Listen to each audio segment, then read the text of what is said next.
ও আমার উম্মতেরা, জিকিরকারী ব্যক্তি আর যে ব্যক্তি জিকির করে না, একজন জিকির করতে ওয়ালা আরেকজন জিকির না করতে ওয়ালা।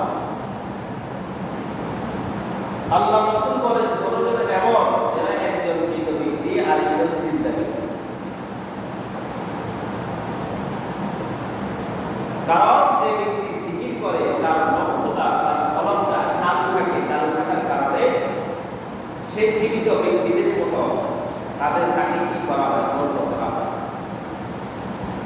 আর যার নফসটা জিকিরের মধ্যে দিয়ে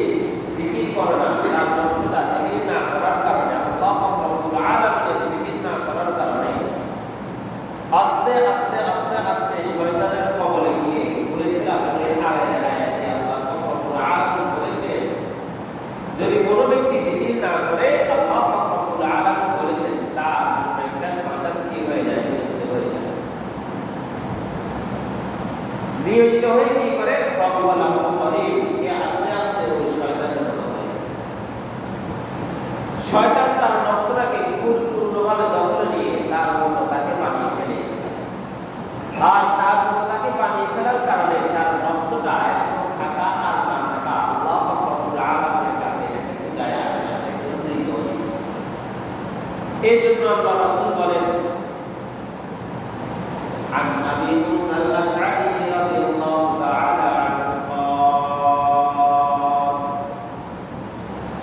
حضرت أبو موسى الأشعري رضي الله تعالى عنه